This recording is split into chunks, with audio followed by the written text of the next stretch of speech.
And we are so happy that on a very short notice, Francesca Melandri, um, has graced, is gracing the occasion for another hour. So everyone is a bit, like just trying to settle down because we just had all of these notifications a few days ago. But to start, I would just like to introduce these two distinguished writers beside me. And to begin with, I'd like to introduce Patricia Evangelista, who is a trauma journalist and former investigative reporter for the Philippine news company Rappler. Her debut book, Some People Need Killing, can you just show it? A memoir of murder in my country, an account of the Philippine drug war, was hailed as a journalistic masterpiece by The New Yorker. The book, released October 23 by Random House, was a New York Times top 10 best books of the year, a New Yorker and The Economist best book of the year, and was Time Magazine's #1 nonfiction,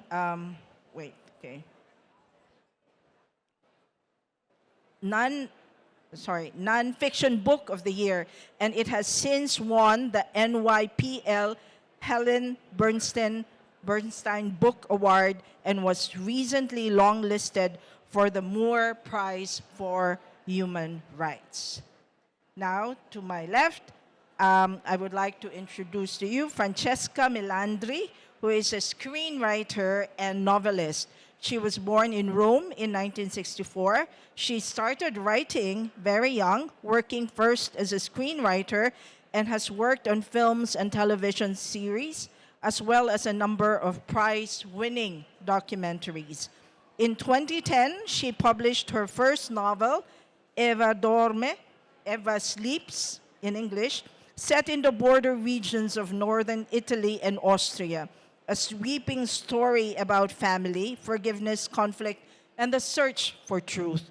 The novel, which won several literary prizes in 2010 and 2011, has been translated in German, Dutch, French, and English.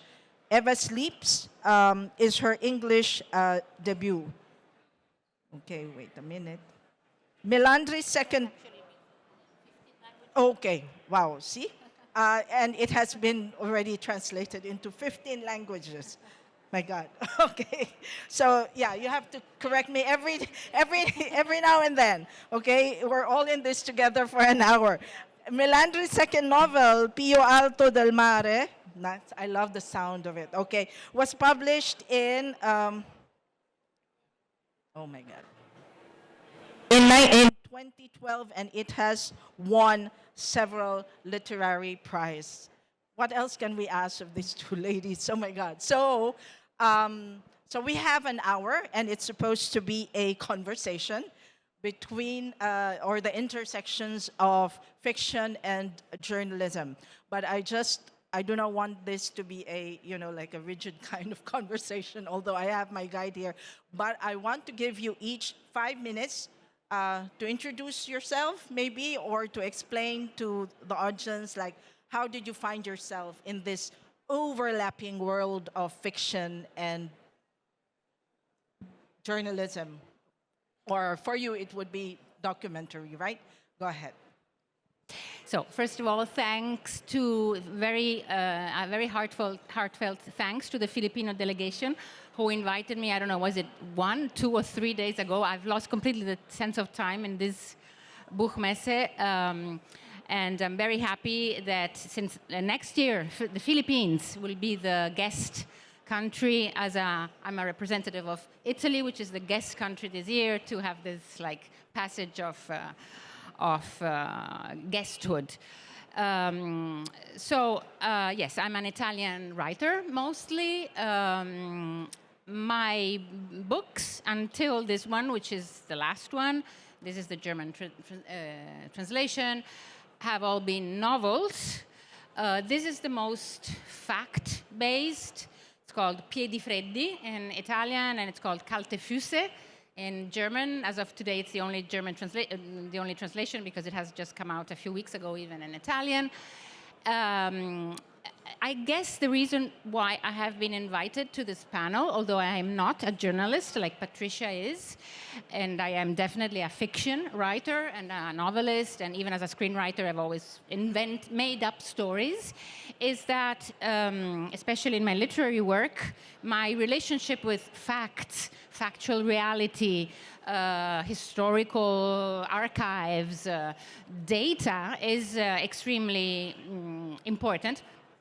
It might not be this way all my career. Maybe one day I will write science fiction. I don't know. Until now, I haven't. So until now, my relation. I'm really interested in facts. I'm really interested in reality, and I'm really interested in making, again, stories out of reality. And I have a huge admiration for people like Patricia, who are the ones who actually then tell me the facts from which maybe I invent stories.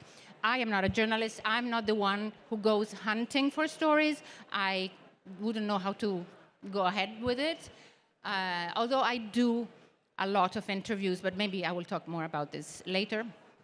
I am the one who steals the work that journalists and historians do with archives, facts, on the ground research, and then I make something hopefully literary out of it. So that's the best I can present myself. Okay, good.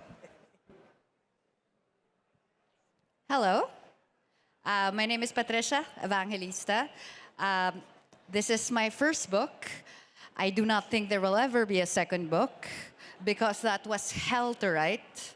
I am a long-form narrative journalist. I'm a trauma journalist. So the best way to explain it is I go to places where people die. And when you come from the Philippines, this is not a rare phenomenon. So since 2016, I was covering what has been called the Philippine drug war. The death toll is not something that we can accurately number. It can be anything from 6,500 to 30,000. The numbers are not complete.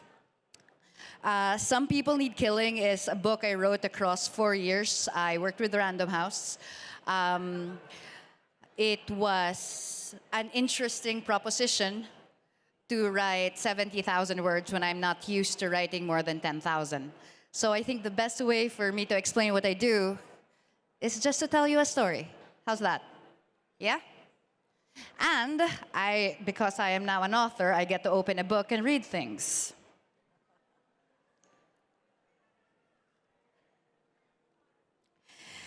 In 1945, reporter Wilfred Burchett broke the story of a nuclear warhead that exploded over the city of Hiroshima for the London Daily Express.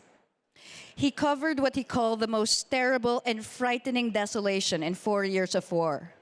Burchett marched into Hiroshima with a pistol, a typewriter, and a Japanese phrasebook. I write these facts as dispassionately as I can, Burchett said, in the hope they will act as a warning to the world. Like Burchett, I am a reporter. Unlike him, I am not a foreign correspondent. I spent the last decade flying into bombed-out cities, counting body bags, and reporting on the disasters, both natural and man-made, that continue to plague my own country. And then came the last 6 years of documenting the killings committed under the administration of President Rodrigo Duterte. The fact that I'm a Filipino living in the Philippines means that for me, there's no going home from the field. There's no 7-day shooting schedule with a pre-booked flight and an option to extend. Only more corpses every day. I do not need a translator to tell me that the man screaming putang ina over his brother's body means motherfucker instead of son of a bitch. I understand why coffins sit in living rooms for weeks at a time. And during the war, there were corpses every night at the height of the killings. 7, 12, 26, the brutality reduced to a paragraph, sometimes only a sentence each. There are no synonyms for blood or bleed. The blood doesn't gush by the time I walk into a crime scene. It doesn't burble or spurt. It sits in pools under doorways, Or, in the case of a man we found in front of a 7-Eleven, streams out of the mouth in rivulets. Dead is a good word for a journalist in the age of Duterte. Dead doesn't negotiate, it requires little verification. Dead is a sure thing, has bones, skin, flesh, can be touched and seen and photographed and blurred for broadcast. Dead, whether it's 44 or 58 or 27,000 or 1, is dead. I record these facts as honestly as I can, but I am not dispassionate when I set them down. That I'm Filipino also means I understand guilt in the complicated way only a Catholic race in the colonized Philippines understands guilt. I know why a father kneels to wash away his son's blood while muttering apologies to the linoleum. I know he believes himself responsible for the 4 bullets that burst through his 30-year-old son's body, forehead, chest, and skinny shoulders, in the manner he sees as the sign of the cross. In the name of the Father, and of the Son, and of the Holy Spirit. Amen. I know all this because I am my father's daughter. And while my survival is a privilege, I know why my own father prays too. President Duterte said, kill the addicts, and the addicts died. He said, kill the mayors, and the mayors died. He said, kill the lawyers, and the lawyers died. Sometimes the dead weren't drug dealers or corrupt mayors or human rights lawyers. Sometimes they were children, but they were killed anyway, and the president called them collateral damage. Okay. Wow. Okay, so what a passage. Well, this may come in belatedly, but now that I've calmed down a bit and know that we have a session or an ongoing session, let me introduce myself. I am Dinah Roma. I'm a poet, essayist, and academic from the Philippines. Okay, so now we try to explore this intersection between journalism and fiction. And let's try to bridge the gap, no? So journalism is often concerned with truth, facts, and accountability, while fiction allows for more creative and interpretive storytelling. Now, how do each of you navigate this tension between truth and fiction in your writing? I am not permitted to navigate fiction. I get jailed for libel. But I think the crossover is the manner we tell the story. When I interview, for example, in a crime scene, I try to find out the consistency of the blood, for example, or the color of the shoe, or the tenor of the scream. I try to build the entire scene in my imagination. The imagination always matters because I cannot write about what I cannot see myself, even if I was not a witness to it. So we steal the tools of fiction to tell our stories. That is very interesting, yes. And by the way, some of the best long-form investigative journalism is a pleasure, notwithstanding, of course, the topics, but a literary pleasure as intense, or it can be as fiction, when it is well written, and it doesn't get on all those best book lists if it isn't. So I'm sure yours is too, and I will read it very soon. I tell the exact opposite practice. As I said, my practice comes, in fact, from storytelling. I can invent stories because my characters are fictitious, and so they don't have lawyers, so they cannot sue me for libel. Unless the ones who can, because even in my fictional books, there are very often real characters, some dead, but some are alive, and in that case, I really have to be also careful. My first 3 novels, I will say the names in German, which is probably the most common edition here in Frankfurt. Eva schläft, Über Meereshöhe, and Alle außer Meer. In Italian, it's Eva dorme, Più alto del mare, and Sangue giusto. There are 3 novels about Italy and its history and the interconnection between whatever part of history I'm telling, and the present. I'm always very, very interested in the present. For me, the past is interesting, but never in itself. I would not be honestly interested in the colonial past of Italy, which is my last topics novel, Alle Ausermea, Sangue Giusto, a very unknown chapter of Italian history, unknown to Italians as well, in the Horn of Africa mostly, and Libya. It ended with fascism, so at the end of the Second World War, but it began at the end of the 19th century when the scramble for Africa was, when Italy was active part of the scramble for Africa as a new European power. So when I tell the story, when I told the story of Italian colonialism in this novel, I inserted it in a fictitious family, the story of a family, which also has a part which is enacted in the present. And the idea at the basis of the book, and this is what I'm trying to get to, is the relationship which for me is essential in understanding today's world between colonialism and today's migrations, both to Italy and from Italy, because Italy has this very strange story. It's quite unique. There are not many countries which have this double experience of being both a country of migrants until a certain time and then a country of immigrants nowadays. So our Italian perspective on colonialism is quite unique, and I would say, even if I weren't Italian, quite interesting. What is my relationship with facts? As I said before, for me, the research part of my work is extremely important. Last year, exactly 1 year ago, I was holding a course at the ETH, Polytechnic of Zurich University. For a semester, I was teaching a course about my backstage. So everything that comes before actually going down and writing in literary prose. So everything that comes before, and that is, I guess, the part of my job where it overlaps most with yours. I also do a lot of interviews. I go a lot in archives. I go to places. Being in the places is so important to understand the actual physicality of the body, who happen to have experiences in those places.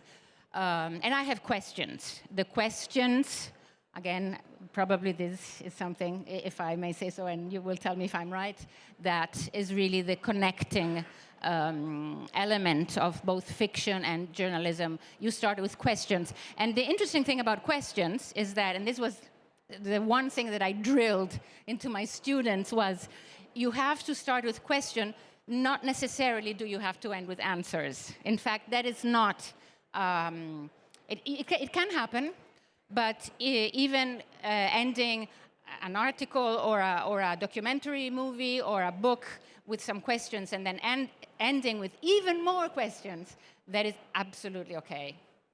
It's actually, in my opinion, much more interesting. Okay. Maybe Patricia, thank you so much for your answers.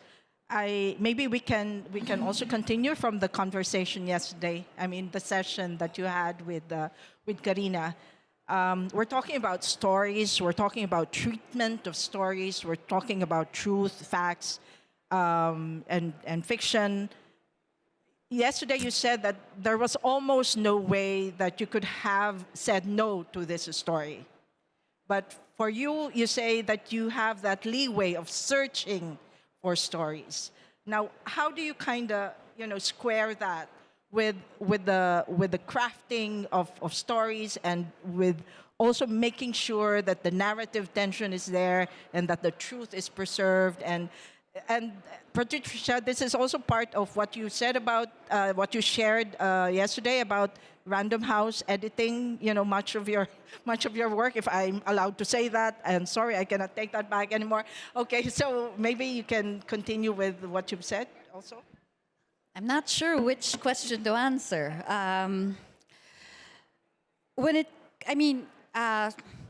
I don't know about most writers, because I spent 4 years inside a locked room trying to get this done.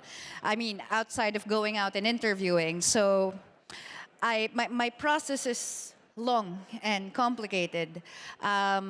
As you do, I start with questions. But the questions come after the body. It was a 6-year war, so first there's a body on the ground. What happens next? So when you're at a crime scene, and many of us have been to dozens, you learn to come up with a method.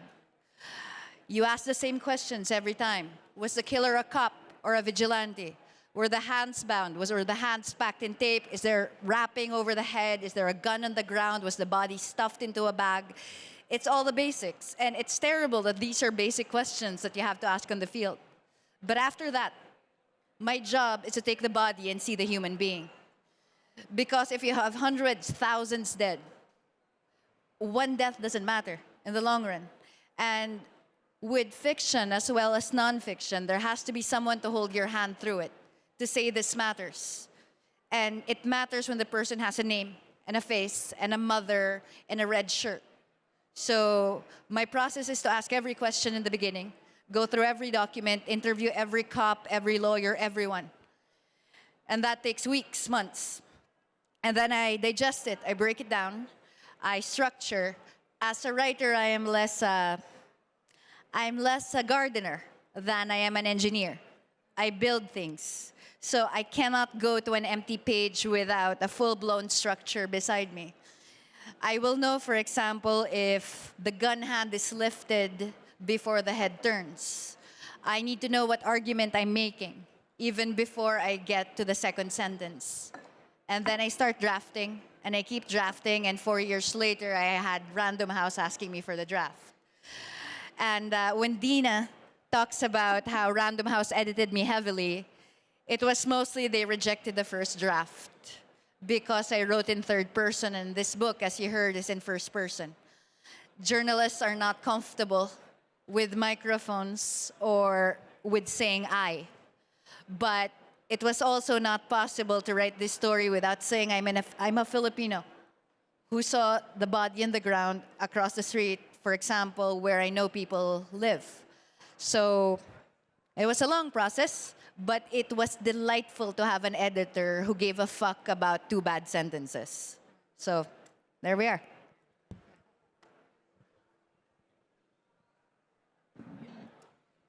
So I will elaborate on what I was saying before. And so since we are here with the covers of our 2 books, I will then tell you a bit, not as promotion, but also a little bit as promotion, but to get into the... It's a book fair, but to talk about what we're talking about this, which is my 4th book, which is not a novel. And this is very interesting. I'm really latching on to the last thing that Patricia said. This is the first time, first of all, that I write something which is not fiction. It's not journalism, because that's still not what I am. But it's a very, very personal book, which I had to write in the first person. And this is very interesting because my editor was skeptical about that first person. We had so the sort of opposite. But I was absolutely convinced that this was the only way I could be able to write this book, and I was right this time, because sometimes editors are absolutely right, and I love... Occasionally. And occasionally. But when they're right, they really are. They're fucking right. And you know it. We know it. This time, he wasn't. And so it's a letter which I write to my deceased father. My father was an old gentleman who was born in 1919, so he would be very, very old now. And it's a letter to him from really me, Francesca Melandri, not a fictional character, to really him. My father had the great misfortune of his whole generation to have his whole youth exactly during the Second World War. And he was sent to many fronts as an Italian young officer. And one of these fronts was what in Germany you call Ostfront, that is the Eastern Front, that is the Soviet Union. And in Italy, we always talk about it like being sent to Russia, but it actually was Ukraine. So I somehow always thought I would write a book about this experience of my dad, who was a journalist and who actually had written himself a memoir about this war experience. So I really didn't know what I could bring more. he had already written the story. What could I do with it? But on the 24th of February 2022, when Russia launched its full-scale invasion of Ukraine, and I immediately, the very first days, I understood that the places where this war, this 2 days war, which is unfortunately still raging on, I was seeing in the news, were the same ones where my father had been. I suddenly knew, so this is how it's going to be. And of course, being such a personal but also direct experience book, this is more like a diary of today's war in Ukraine as seen from a Western European, me, who has absolutely no idea of what war is. Because of my generation, I was luckily, I belong to the 2-3 most lucky generations, probably of humankind, Europeans in the after-war. We are so privileged we don't even know it. So we have no idea about war is, whereas my father was still of a generation who knew it. So it's for me an invitation to my father, to the memory of my father, to watch with me the news today about today's war and help me, if it's possible, and that is a big question at the beginning of the book, is it possible for me, such a privileged person who has no idea about war, if possible, to help me understand war? So facts are very important in this book, and also the understanding that many of the facts we as Western European and the world in general have about Ukraine and the relationship with Russia are so wrong and so full of holes, which is why, and this is the last thing I will say, we have such big troubles in understanding the deeply colonial nature of Russia's war against Ukraine. And as a person who had written, as a last book, a book about Italian colonialism, for me this was obvious, and this was really something that I tried to engage my reader with. Okay. Wow. Those are very intense replies coming from two writers who are really embedded in this history of war. I mean, in many senses. And I can only think right now of certain concerns. Two, of course, one is the ethical question, and then the other is definitely the power of storytelling. So when or at which point of your writing, research, or crafting, or organizing of all the materials you have, do you question should I put this in? Should I actually tell this story? Should I refrain a bit, withdraw a bit? Do you have parameters with which, like you apply against your own writing? It's different for every journalist, but because I work in trauma, the most important parameter, condition, is consent. And if I were interviewing a senator, a president, a general, when I say on the record and they agree, that's it. It goes on paper. But when you're talking to someone in the aftermath of the worst moment of their lives, the consent isn't absolute. It means that they might say yes today because their son was killed, because they're standing over a body in the ground. But it doesn't mean the same thing tomorrow. And at some point in the book, an entire chapter was about to be withdrawn. One of the mothers, one of the widows who was speaking about her loved one, she called and said she was terrified. She was a named character, and the details of the crime were so specific that it would be necessary to withdraw the chapter. Random House is not used to the withdrawal of chapters, but for me there was no choice because we cannot protect any of these people in the aftermath. So it's not just consent, it's absolutely informed consent. You go back and you go back and you go back and you ask again, do you want to do this? And I went back a last time, it was a phone call this time, and I said, are you sure you want to do this? She said, no, I don't want to do this. I go, okay. Do you want me to change details? Because we are allowed. to fictionalize some details if we declare it, if it's for the safety of the person involved. And then I asked her, is there a name you want to call yourself? You want to call yourself Barbie or Sweetheart or whatever the fuck you want to call yourself? And then she said, wait, are you changing my name and everyone else's names? I go, yeah. Are you removing the detail I want removed? No. We're just going to change everything so it's someone else's story. And that's when she understood that her son's name would change, that she wouldn't own the death. And then she said, no, no one else will own my son's death. Use my name. So her story is in the book. But that's the thing, it changes with every situation. I had a mother, for example, I think maybe 4 or 5 years ago when I was still a reporter publishing often. There was a cop who had been slaughtering people in a village, and it was shoe leather journalism. We had to go door to door because the name wasn't on the police report, but the people knew who was doing the killing. So I think we must have hit maybe 20 houses, but we got 4 to go on the record. They called him the demon.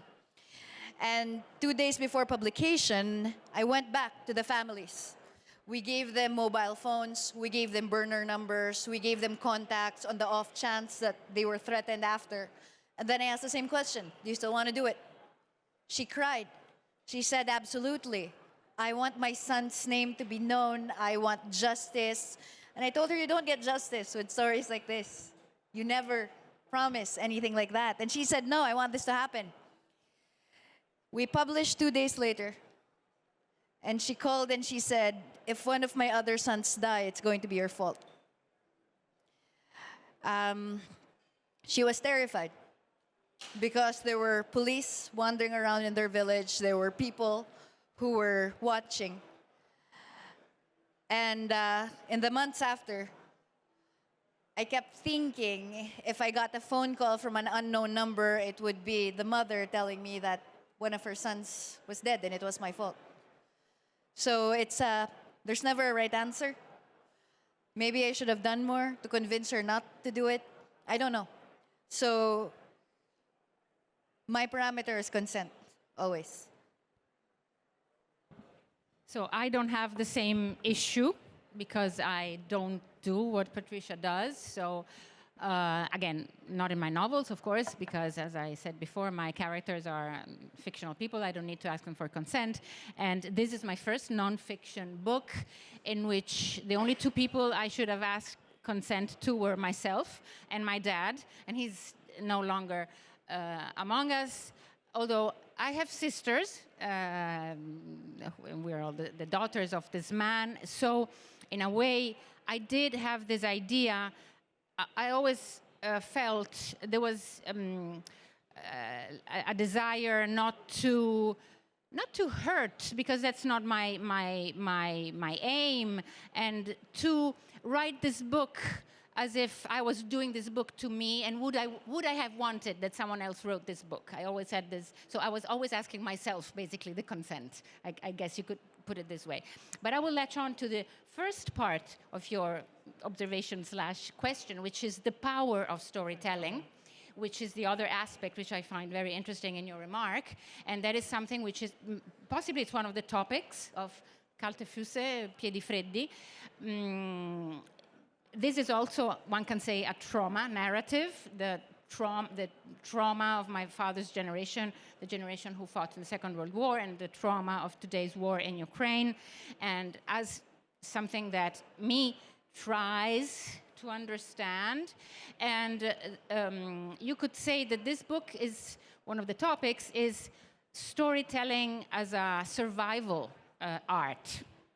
As a survival modus operandi. And my father definitely used it in the stories he told about the war, which are very different stories. Some were funny stories. He, by definition, was a survivor. Otherwise, I wouldn't exist now in front of you. He wouldn't have lived, and so I wouldn't be here. Someone else would. So he was one of the survivors. And veterans' stories, the stories of veterans from war, even the deadliest war, if they are veterans, which means they have come home, are by definition stories of survivors. And many veterans, of course, just do not talk. And those who do, very often, and this was my father's case, resort to a few, sometimes stereotyped or sometimes more elaborate stories of survival. The good, the happy end stories. Those are the only ones that are told, which give meaning to the fact that they're actually there telling the story.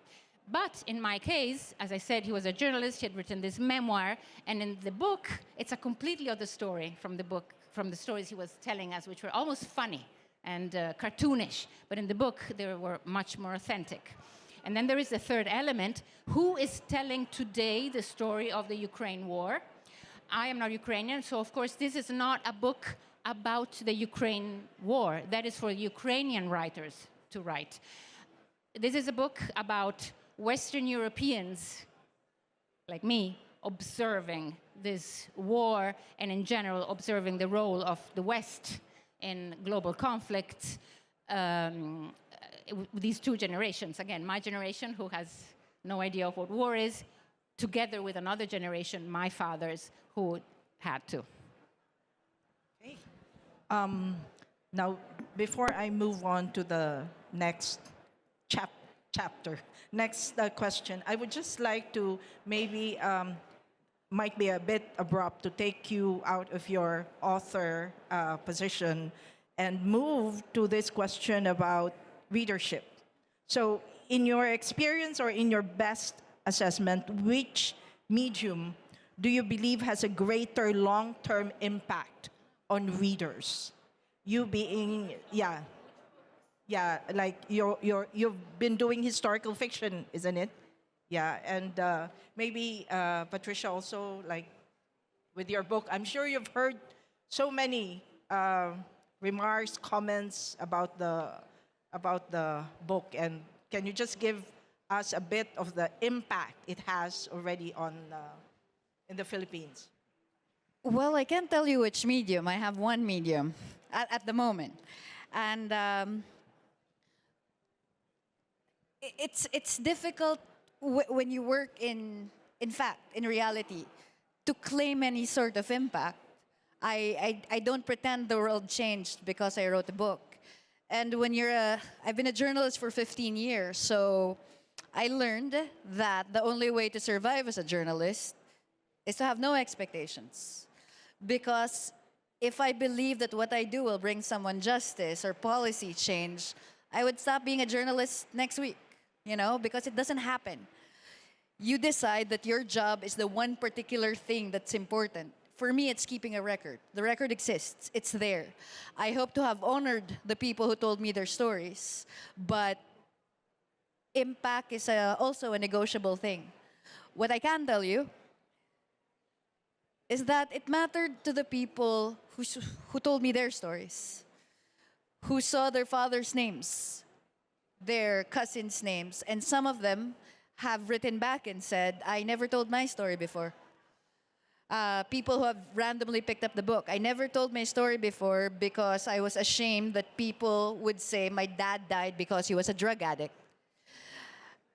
I think it's just having one voice out there to give people the capacity to add theirs. So for impact, I am grateful that that can happen. I'm also grateful that I had a book tour in Manila, and it was an honor to sign the book for the families of the dead. Some of them went up to me and asked me to sign the book, not to them, but to their dead fathers, and to their dead sons, and to their dead siblings, because they might be dead, but they could still speak. So I am grateful for that. I can really, my experience, although coming from a very different place, is absolutely the same. I also don't believe in the transformational power of literature per se. Many people say that my books are, among other things, also usually political in some way, but I always answer, well, also 50 Shades of Grey is actually a very political book, which it actually is, because it proposes a kind of politics which I absolutely do not agree with, of what human relationships are. So every book about human beings is political because it's expressing a view. And I also absolutely do not expect, now I will write this book about Ukraine war, and so everybody now will change.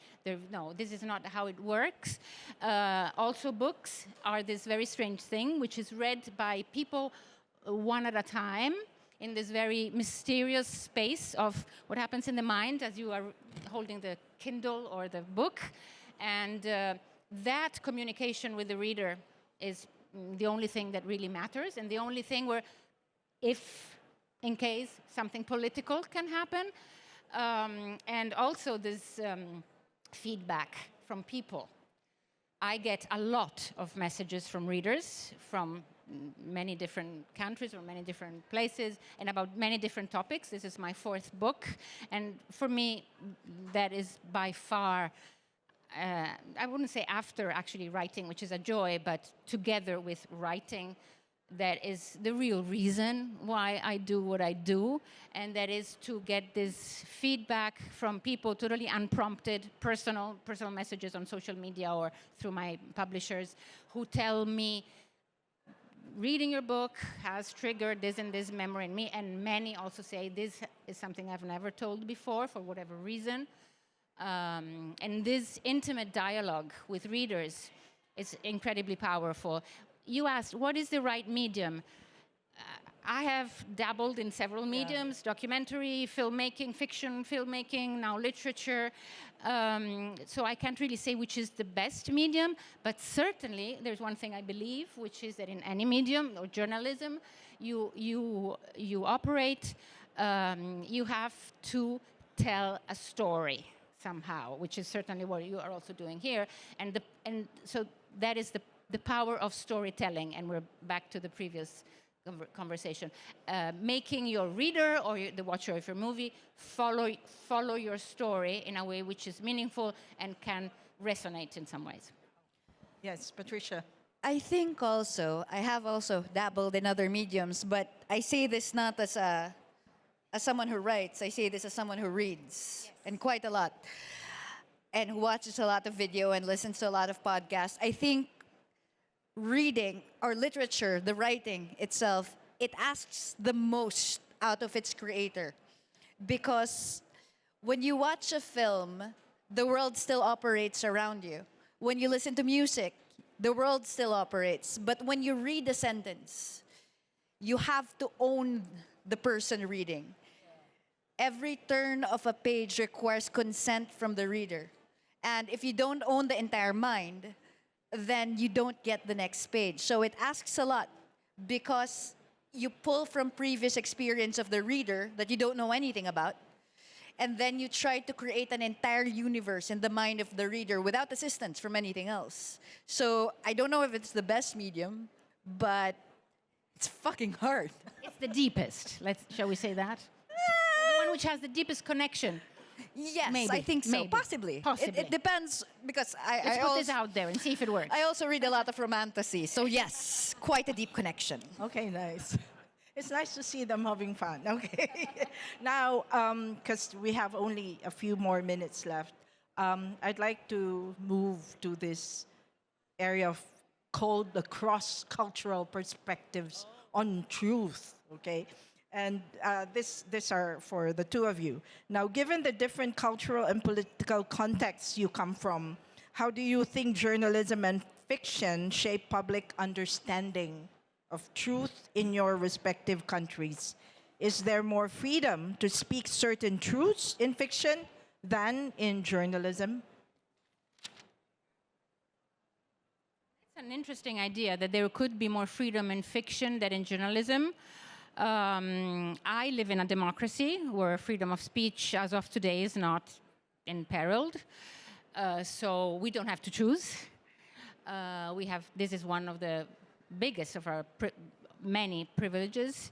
But certainly, the literature which has come out, and it's coming out even now out of, during history from dictatorship, proves the point that with fiction you can write. I mean, I'm thinking now, for instance, that Bulgakov writing under Stalin, and The Master and Margarita, and many novels which are actually very strong indictments of a present political situations, which he would have been sent to the gulag yesterday if he had written it in a journalistic piece, but somehow he got by because he wrote of a big black cat talking in the park of Moscow, so that could be accepted. So I would have to tentatively say that yes, when freedom of speech is curtailed, probably literature has some more leeway.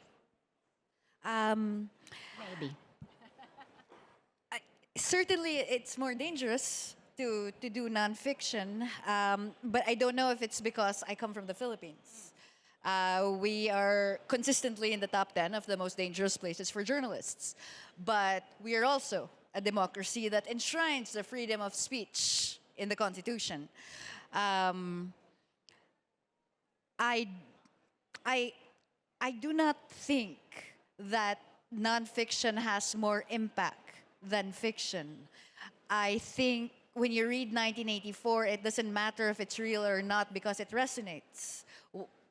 And it resonates all the way up to today. And Orwell was a journalist as well. I do think there might be more freedom with fiction for this moment while it's happening, while the dangers exist. But we do what we do. So it just depends on which area you operate in. And while it's dangerous for a lot of journalists in the Philippines, I am privileged to be able to do what I do. Good. We're running on good time here, and maybe I can end the session with this last question. And this question is for the two of you. So both journalism and fiction can change the way people perceive the world, but each also comes with its own limitations. Do you believe that the boundary between fiction and journalism is blurring today's world, especially with the rise of narrative journalism? How does this affect the way you think about your own work? So I don't know if this is a trend. I definitely can attest to my personal experience, again, in this fourth book, which is no longer fiction. It's certainly not journalism. It's something weird. I think there is a lot of freedom now, more than there used to be. You don't have to belong to such set genre anymore, or you can get away with it. Also, this depends on which publishing market you belong to. There are some markets which are more strict about this because they're more market-oriented. So this kind of more experimental blurring of lines is more difficult to be accepted. But in general, I mean, we're living in a world in which narratives are everywhere around us with social medias, with images. It would be strange if we still had to have these fixed boundaries. I don't see it as something that will strengthen. I actually see it as something that will get looser and looser. I don't think narrative journalism is a new trend. It's been around a long time. It's just been called many things: slow journalism, new journalism, just journalism, or nonfiction books. I'm a narrative journalist, and I don't think the fact I write in narrative means I have less fidelity to the truth. And I think it doesn't matter if you're a breaking news journalist or a blogger or a narrative journalist or any sort of reporter. It's your fidelity to the truth. So if you take every sentence and break it apart and it stands up, then it doesn't matter if it's narrative or not. My personal choice is to write narrative, but I am bound by the same rules elsewhere. The danger is not so much the rise of narrative journalism, it's because people are not bound by the old rules of fact-checking and truth, and you have an editor looking at things. So that's what blurs the line, I think. Are we allowed like one question from the audience or no more? One? Okay. I think because they need to prepare for the next session, but we can entertain, like, accommodate one question. Who will be that lucky guy? Okay. Lucky guy after listening to three women very intensively, and that was thank you for all what you gave us to us. And quickly, the question: can you dive a little bit more into this mingling of fact and fiction? Because the mingling of fact and fiction, because I think it's fact-checking alternative facts. 20 years ago, we were like Blair Witch Project, and we liked the idea of mixing that. But now I think it bites us in the back because everybody tells stories, long stories. Many people read it, but many people don't read books. So the story has become the devil, maybe, emotionally, and the truth is what I make the truth. And how do you feel as a professional fact and fiction person dedicated to this way of storytelling, when the world is losing itself and many people losing itself in this between fact and fiction? Can you dive a little bit more into it? Thank you that you asked the question already, but I would like to deepen it a little bit. I think it just makes the job much harder. If you're working in my industry, it makes it much harder to separate truth from fiction. Particularly because people believe their own truths and believe their own stories. Rodrigo Duterte won because he told a story that people wanted to believe, that drug addicts are murderers and rapists and everything else. It's a truth for some people. And it becomes very hard to separate that when it's a story you say every day. And then people begin to treat it as truth. So, am I concerned? Of course I'm concerned. Journalists used to be gatekeepers. We no longer are. And on one hand, that's a grand thing because you democratize storytelling. Everyone can tell a story. But it makes it difficult because we are bound by different rules. You don't know which is true by our standards or by someone else. So I will not make a judgment of people's choices, but I will say it makes my job really hard.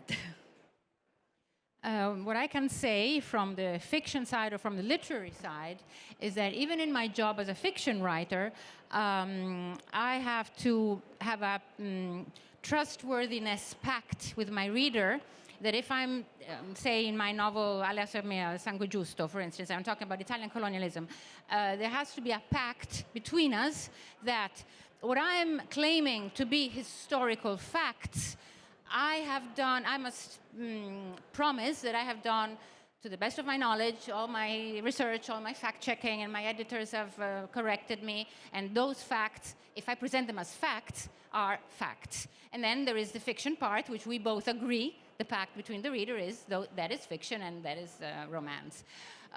But your question makes me want to just say one thing, because you raise a very important point about post-truth, the post-truth landscape in which we live, in which the power to tell alternative realities, not alternative opinions, which is freedom of thought and opinion and of word, but alternative facts, alternative truths, alternative realities, that is very much a tool of power.